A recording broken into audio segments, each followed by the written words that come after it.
Luke chapter 10, 32-35. Jesus, taking him up, replied, "A certain man was going from Jerusalem down to Jericho, and he fell among robbers, who stripped him of his clothes and belongings, and beat him, and went their way, leaving him half dead as it happened. Now, by coincidence, a certain priest was going down along the road, and when he saw him, he passed by on the other side. A Levite likewise came down to the place and saw him, and passed by on the other side of the road.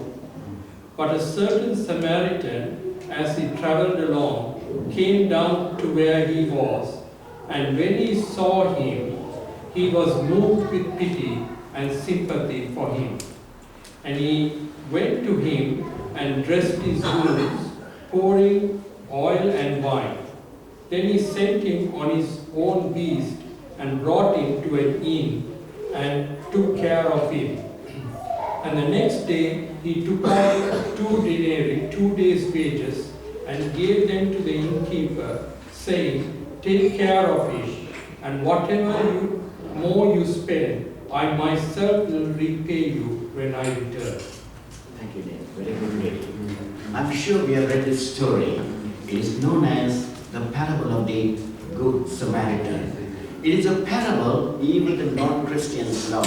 In case, if you go to the nation of Israel, and if you go to Jerusalem and ask a tour guide, "Please take me to Jericho." Between Jerusalem and Jericho, they still have an inn called the Inn of the Good Samaritan. A beautiful parable, beautiful story.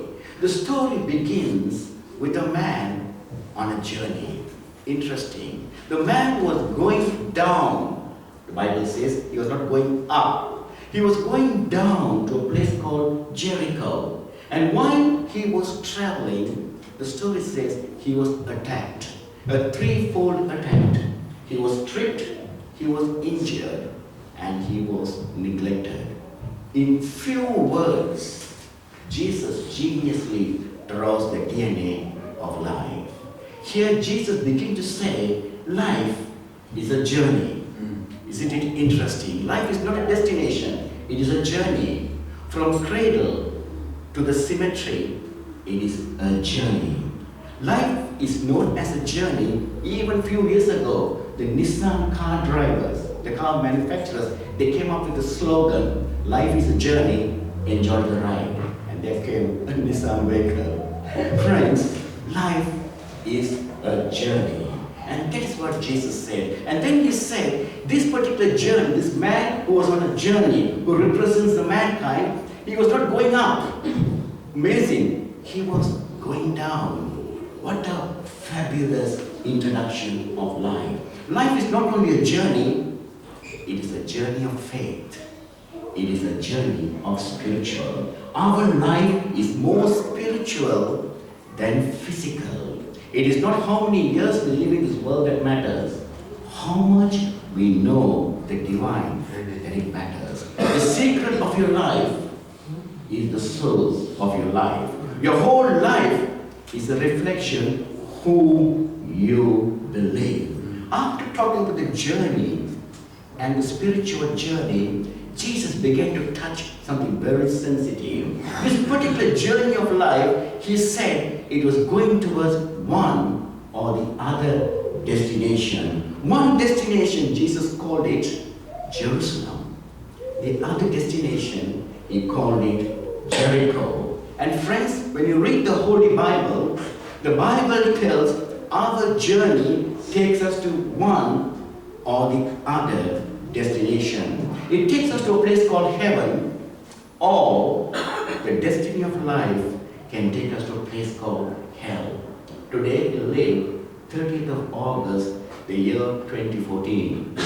It is said that today's generation is the highest civilized society in the race, in the human race. Never was a generation so sophisticated like today.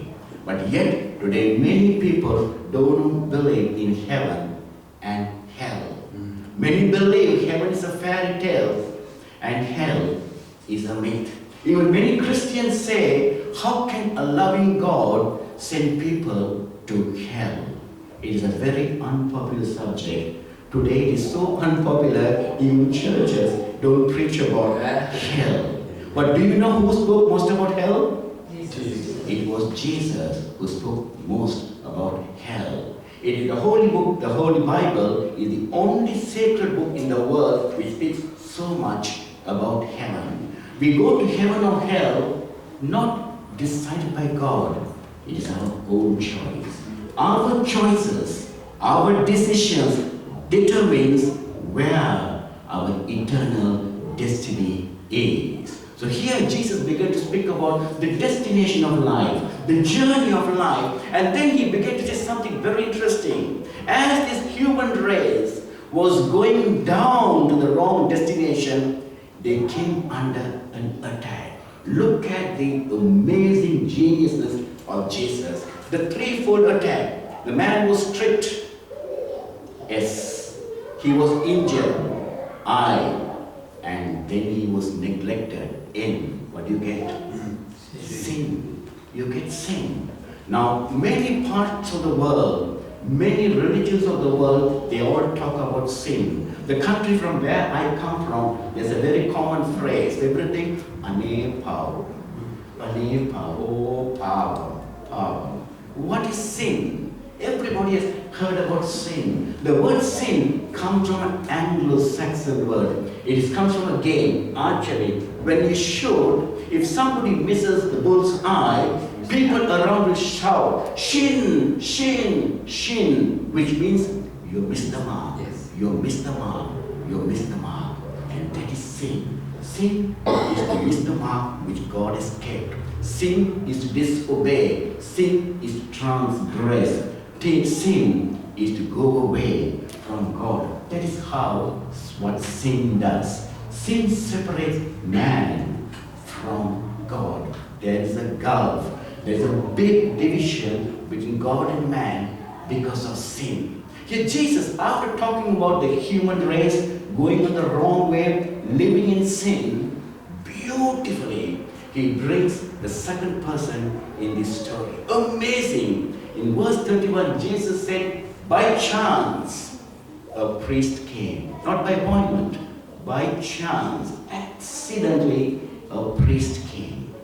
Where there is a priest, there is a religion. Isn't it? Amazing.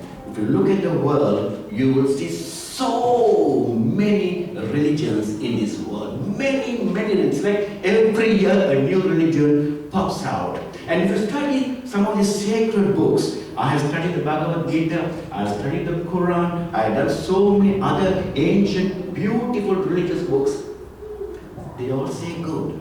Most of the religious books speak about good. They don't say anything bad. They all speak about good. But in this beautiful parable, Jesus said, yes, the religions were there, but yet the religions could not solve the sin situation. They just bypassed. We all know a good doctor always deals with the cause, not with the symptom. Religions are good. They mostly treat the symptoms, including Christianity. After the priest, Jesus said, a third person comes through this world, and Jesus calls him a Levite. From Levite, you get a philosophy called Levitism, but a philosophy which says, I am good. I can do all things. My life, I am in charge. If I do positively, I will live positively. In each one of us, there is a positive energy.